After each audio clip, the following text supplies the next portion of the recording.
టాలీవుడ్ సినీ సెలబ్రిటీలను పట్టి పీడిస్తున్న అతిపెద్ద భూతం డ్రగ్స్ దందా. డ్రగ్స్ భూతాన్ని ఇండస్ట్రీ నుంచి పూర్తిగా నిర్మూలించాలని అధికారులు ఎన్ని ప్రయత్నాలు చేస్తున్నా చాప కింద నీరులా ఈ డ్రగ్స్ దందా కొనసాగుతూనే ఉంది. సినీ పరిశ్రమకు చెందిన వ్యక్తుల్లో కొందరు ఈ దందాన్ని అత్యంత రహస్యంగా నడుపుతున్నారని ఇదివరకే కొన్ని ఆధారాలు లభ్యమయ్యాయి. గతంలో ఈ డ్రగ్స్ కేసును టాలీవుడ్ కుదిపేసింది. అప్పుడు స్టార్ డైరెక్టర్ పూరి సహా చార్మి, ముమైత్ ఖాన్, నవదీప్, రవితేజతో సహా పలువురు ప్రముఖుల పేర్లు ప్రముఖంగా వినిపించాయి. ఈ డ్రగ్స్ కేసులో అప్పటి స్టార్ హీరోయిన్ రకుల్ ప్రీత్ సింగ్ పేరుతో పాటు అప్పటి మంత్రి, ఇప్పటి ఎమ్మెల్యే కేటీఆర్ పేరు కూడా వచ్చింది. దీంతో టాలీవుడ్ నుంచి ఈ కేసు క్రమంగా పాలిటిక్స్ రంగు పులుముకుంది. ఇప్పటి సీఎం రేవంత్ రెడ్డి, కేటీఆర్ పరస్పరం సవాళ్లు చేసుకుంటూ టెస్టులకు సిద్ధమా అంటూ ఛాలెంజ్లు కూడా చేసుకున్నారు. అయితే క్రమంగా ఆ కేసు మరుగున పడిపోయింది. అప్పుడెప్పుడో ఉగాది సమయంలో ఓ పబ్లో మళ్లీ డ్రగ్స్ పట్టుబడటం, అప్పుడు అక్కడ నటుడు నాగబాబు కుమార్తె నీహారిక ఉండటంతో ఆ వార్త బాగా హైలైట్ అయింది. అక్కడే రాహుల్ సిప్లిగంజ్ కూడా ఉండటంతో అది కాస్త వైరల్ గా మారింది. ఈ కేసు కూడా పక్కన పెట్టేశారు. అయితే తాజాగా టాలీవుడ్ లో మరోసారి డ్రగ్స్ కలకలం రేపాయి. Hero Raj Tarun lover Lavanya drugs తో రెడ్ హ్యాండెడ్ గా పట్టుబడింది. దీంతో సినీ ఇండస్ట్రీస్ లో మరోసారి డ్రగ్స్ కలకలం రేగింది.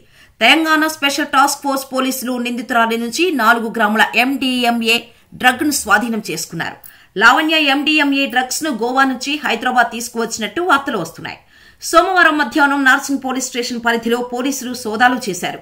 పోలీసుల సోదాల్లో లావణ్య, ఉనీత్ రెడ్డిలను వద్ద డ్రగ్స్ పట్టుబడ్డాయి. లావణ్య సంగీతం టీచర్ గా పనిచేస్తోంది. పోలీసుల విచారణలో ఉనీత్ రెడ్డి తనకు డ్రగ్స్ ప్యాకెట్లు ఇచ్చినట్టు లావణ్య తెలిపింది. అయితే ఆ డ్రగ్స్ ని కొన్ని రోజుల క్రితమే ఉనీత్ నుంచి ఆమె కొనుగోలు చేసినట్టు వెల్లడైంది. ఆ సమాచారంతోనే లావణ్యను SOT పోలీసులు తనిఖీ చేయగా హ్యాండ్ బ్యాగ్స్ లో డ్రగ్స్ ప్యాకెట్లు దొరికాయి. ఈ ఇద్దరిపై NDPS 22B red with 8C కింద కేసు నమోదు చేసిన పోలీసులు నిందితులను రిమాండ్ కు తరలించారు. పట్టుబడిన యువతి లావణ్య తెలుగు హీరో రాజ్ తరుణ్ ప్రియురాలిగా చెబుతున్నారు. దీనిపై పోలీసులు ఎలాంటి క్లారిటీ ఇవ్వలేదు.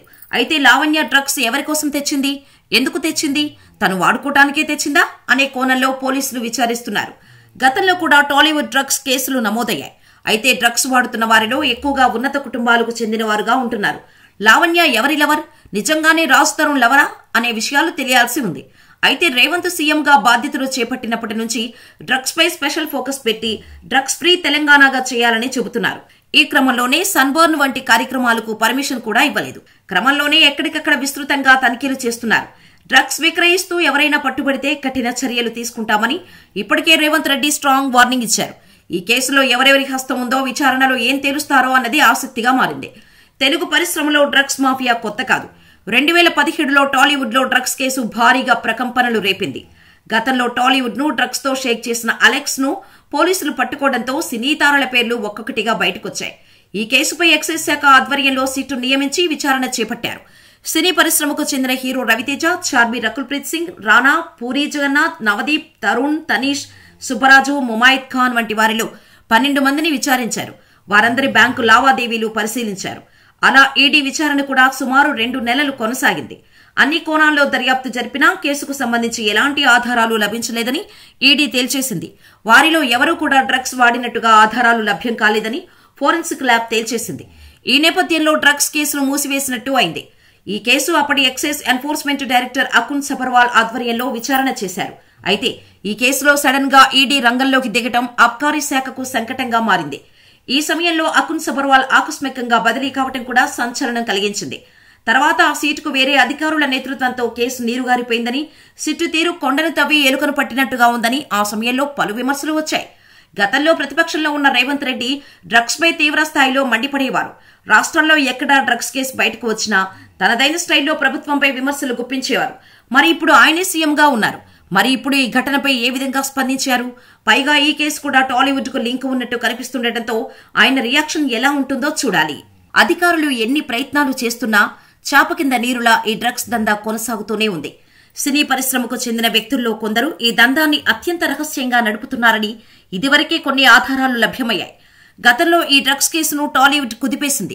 అప్పుడు స్టార్ డైరెక్టర్ పూరి సహా చార్మి, ముమైత్ ఖాన్, నవదీప్, రవితేజతో సహా పలువురు ప్రముఖుల పేర్లు ప్రముఖంగా వినిపించాయి. ఈ డ్రగ్స్ కేసులో అప్పటి స్టార్ హీరోయిన్ రకుల్ ప్రీత్ సింగ్ పేరుతో పాటు అప్పటి మంత్రి, ఇప్పటి ఎమ్మెల్యే కేటీఆర్ పేరు కూడా వచ్చింది. దీంతో టాలీవుడ్ నుంచి ఈ కేసు క్రమంగా పాలిటిక్స్ రంగు పులుముకుంది. ఇప్పటి సీఎం రేవంత్ రెడ్డి, కేటీఆర్ పరస్పరం సవాళ్లు చేసుకుంటూ టెస్టులకు సిద్ధమా అంటూ ఛాలెంజ్లు కూడా చేసుకున్నారు. అయితే క్రమంగా ఆ కేసు మరుగున పడిపోయింది. అప్పుడెప్పుడో ఉగాది సమయంలో ఓ పబ్లో మళ్లీ డ్రగ్స్ పట్టుబడటం, అప్పుడు అక్కడ నటుడు నాగబాబు కుమార్తె నీహారిక ఉండటంతో ఆ వార్త బాగా హైలైట్ అయింది. అక్కడే రాహుల్ సిప్లిగంజ్ కూడా ఉండటంతో అది కాస్త వైరల్ గా మారింది. ఈ కేసు కూడా పక్కన పెట్టేశారు. అయితే తాజాగా టాలీవుడ్ లో మరోసారి డ్రగ్స్ కలకలం రేపాయి. Hero Raj Tarun lover Lavanya drugs తో రెడ్ హ్యాండెడ్ గా పట్టుబడింది. దీంతో సినీ ఇండస్ట్రీస్ లో మరోసారి డ్రగ్స్ కలకలం రేగింది. తెలంగాణ స్పెషల్ టాస్క్ ఫోర్స్ పోలీసులు నిందితురాలి నుంచి 4 గ్రాముల ఎండీఎంఏ డ్రగ్ ను స్వాధీనం చేసుకున్నారు. లావణ్య ఎండీఎంఏ డ్రగ్స్ ను గోవా నుంచి హైదరాబాద్ తీసుకువచ్చినట్టు వార్తలు వస్తున్నాయి. సోమవారం మధ్యాహ్నం నార్సింగ్ పోలీస్ స్టేషన్ పరిధిలో పోలీసులు సోదాలు చేశారు. పోలీసుల సోదాల్లో లావణ్య, ఉనీత్ రెడ్డిలను వద్ద డ్రగ్స్ పట్టుబడ్డాయి. లావణ్య సంగీతం టీచర్ గా పనిచేస్తోంది. పోలీసుల విచారణలో ఉనీత్ రెడ్డి తనకు డ్రగ్స్ ప్యాకెట్లు ఇచ్చినట్టు లావణ్య తెలిపింది. అయితే ఆ డ్రగ్స్ ని కొన్ని రోజుల క్రితమే ఉనీత్ నుంచి ఆమె కొనుగోలు చేసినట్టు వెల్లడైంది. ఆ సమాచారంతోనే లావణ్యను ఎస్ఓటీ పోలీసులు తనిఖీ చేయగా హ్యాండ్ బ్యాగ్స్ లో డ్రగ్స్ ప్యాకెట్లు దొరికాయి. ఈ ఇద్దరిపై NDPS 22B red with 8C కింద కేసు నమోదు చేసిన పోలీసులు నిందితులను రిమాండ్ కు తరలించారు. పట్టుబడిన యువతి లావణ్య తెలుగు హీరో రాజ్ తరుణ్ ప్రియురాలిగా చెబుతున్నారు. దీనిపై పోలీసులు ఎలాంటి క్లారిటీ ఇవ్వలేదు. అయితే లావణ్య డ్రగ్స్ ఎవరి కోసం తెచ్చింది, ఎందుకు తెచ్చింది, తను వాడుకోవటానికే తెచ్చిందా అనే కోణంలో పోలీసులు విచారిస్తున్నారు. గతంలో కూడా టాలీవుడ్ డ్రగ్స్ కేసులు నమోదయ్యాయి. అయితే డ్రగ్స్ వాడుతున్న వారిలో ఎక్కువగా ఉన్నత కుటుంబాలకు చెందినవారుగా ఉంటున్నారు. లావణ్య ఎవరి లవర్, నిజంగానే రాజ్ తరుణ్ లవరా అనే విషయాలు తెలియాల్సి ఉంది. అయితే రేవంత్ సీఎంగా బాధ్యతలు చేపట్టినప్పటి నుంచి డ్రగ్స్ పై స్పెషల్ ఫోకస్ పెట్టి డ్రగ్స్ ఫ్రీ తెలంగాణగా చేయాలని చెబుతున్నారు. ఈ క్రమంలోనే సన్బర్న్ వంటి కార్యక్రమాలకు పర్మిషన్ కూడా ఇవ్వలేదు. క్రమంలోనే ఎక్కడికక్కడ విస్తృతంగా తనిఖీలు చేస్తున్నారు. డ్రగ్స్ విక్రయిస్తూ ఎవరైనా పట్టుబడితే కఠిన చర్యలు తీసుకుంటామని ఇప్పటికే రేవంత్ రెడ్డి స్ట్రాంగ్ వార్నింగ్ ఇచ్చారు. ఈ కేసులో ఎవరెవరి హస్తం ఉందో విచారణలో ఏం తేలుస్తారో అన్నది ఆసక్తిగా మారింది. తెలుగు పరిశ్రమలో డ్రగ్స్ మాఫియా కొత్త కాదు. 2017లో టాలీవుడ్ లో డ్రగ్స్ కేసు భారీగా ప్రకంపనలు రేపింది. గతంలో టాలీవుడ్ ను డ్రగ్స్ తో షేక్ చేసిన అలెక్స్ ను పోలీసులు పట్టుకోవడంతో సినీ తారల పేర్లు ఒక్కొక్కటిగా బయటకొచ్చాయి.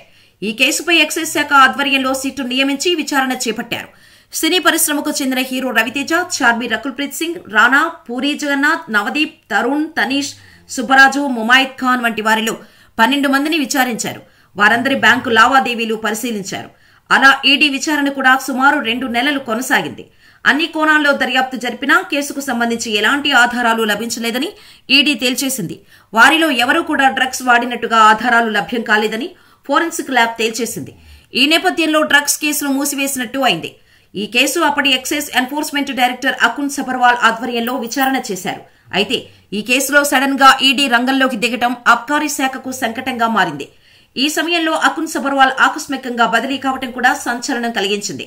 తర్వాత ఆ సీటుకు వేరే అధికారుల నేతృత్వంతో కేసు నీరుగారిపోయిందని, సిట్టు తీరు కొండను తవ్వి ఎలుకను పట్టినట్టుగా ఉందని ఆ సమయంలో పలు విమర్శలు వచ్చాయి. గతంలో ప్రతిపక్షంలో ఉన్న రేవంత్ రెడ్డి డ్రగ్స్ పై తీవ్ర స్థాయిలో మండిపడేవారు.